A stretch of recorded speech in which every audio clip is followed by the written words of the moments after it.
Welcome back. We are two-thirds through this series and we are finally getting into the revised timeline starting in 1973.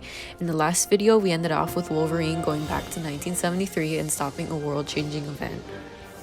I want to clarify something before we start. In the original timeline in 1973, when Mystique killed Bolivar Trask, she didn't leave her DNA in the crime scene.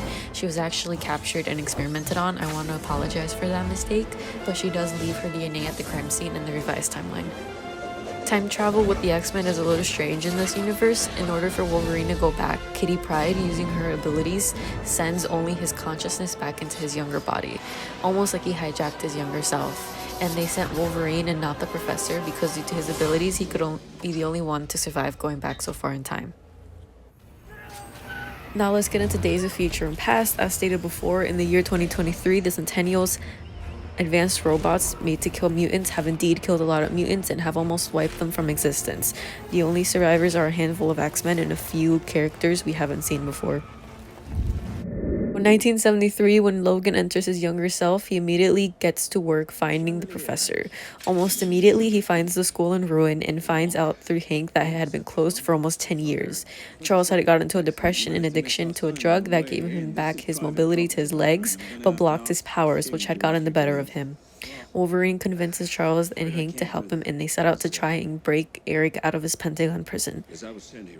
In order to do this, Logan recruits Peter Maximoff, 16 at the time, and someone who Wolverine knows from the future. Using Quicksilver's super speed, they successfully break Eric out of prison. Peter at this point is gone, and they set out to Paris, where Raven would attempt to assassinate Bolivar Trask. She wants revenge after Bolivar Trask and his company killed innocent mutants. They manage to stop her from killing Bolivar, but Eric tries to kill her, and that causes her to leave blood at the scene. Don't worry. She takes care of it. Eric at this point goes rogue. Wolverine, with the help of future Patrick Stewart's Professor, convinces Charles to stop using the drug and uses his power to find Raven and Eric. They do this and go to a ceremony used to unveil the Centennials program. Right, by the way, that whole debacle in Paris was the world's first official introduction to the mutants, so Eric arrives at the ceremony, sabotages the robots, carries a whole stadium to cover and corner the president and Bolivar. He wants to kill the president again, by the way.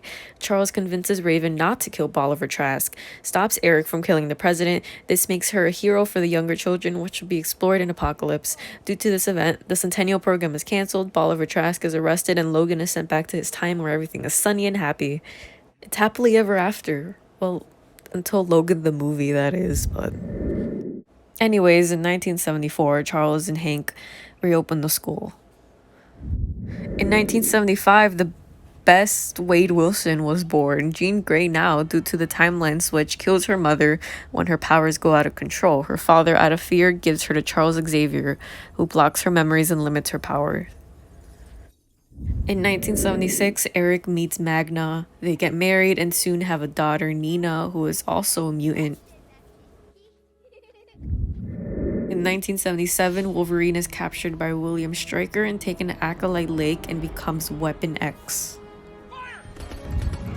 In 1979, the adamantium is injected into Logan's skeleton. This gives him the adamantium claws as opposed to the original timeline.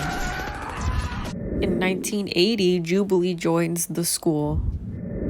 Now in 1983, the events of Apocalypse takes place. Scott Summers joins Xavier's school after his powers manifest. Mystique saves Nightcrawler and she takes him to Xavier's school. Apocalypse wakes up from his 1,000-year sleep. Magneto, who had been living in Poland with his wife and daughter, exposes himself as a terrorist to save a co-worker. His wife and daughter are killed by Polish police. Apocalypse recruits Storm, Cyclops, Archangel, and Magneto. They become the modern version of the Horsemen of the Apocalypse. Apocalypse intercepts Cerebro, they go to the mansion, kidnap Charles, and Havoc, trying to stop this, blows up the mansion with his laser chest powers, killing himself. Luckily, Quicksilver was nearby and had to save everyone from the mansion. This results in one of the best scenes from any X-Men movie. Jean Grey, Cyclops, Beast, Moira McTaggart, Mystique, Quicksilver, and Nightcrawler are captured by William Stryker. which I feel was kind of weird for the movie plot, but at this point it seemed honorary to have William Stryker in every goddamn movie. Jean helps Wolverine escape from where Stryker was experimenting on him.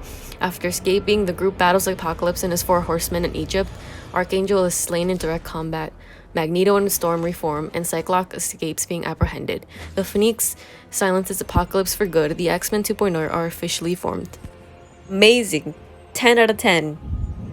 In 1986, Peter Rasputin, or Colossus, was born. In 1988, Eric made Genosha a safe haven for mutants. He made a deal with the US government to create it, and in return, he would never leave. In 1992, the events of Dark Phoenix took place, which in reality is really a plot point taken from the third X-Men movie made into the main plot. In my opinion, it isn't really worth watching, but anyways, while on a mission in space, Jean is hit with the Phoenix Force, or the Cosmic Flare, which enhances her ability by like 1,000. She learns that the professor had been putting mental blocks in her mind to prevent her from remembering the accident that she caused that killed her mother, and the memory that her father was still alive. She leaves to find her father, who is a real jerk and blames Jean for her mother's death. The X-Men find her, she retaliates, which injures the one and only Quicksilver and kills Jennifer Lawrence. I mean Mystique. Now, on the run from the government, Jean goes to Genosha to get help from Eric to control her powers. She attacks the government there to apprehend her. Eric kicks her out, and here we are with the main villain. Remember back all the way in the first episode? The Dabari? Yes, they are back, and here to get the Phoenix Force that Jean has absorbed into her body. Hank leaves the X-Men because he and Mystique were a thing, and now she's dead, so he goes to Eric, tells him that Jean killed Mystique, and they go out to kill Jean to avenge Mystique. The professor learns of this with our main plot device, Cerebro, and goes out to stop them. During the battle, hello, this seems a little familiar, both the professor and Eric confront Jean, though Eric is out of the game pretty quickly. Charles manages to stop Jean from killing him. The Dabari alien tries to steal the Phoenix Force from Jean, but Scott stops him.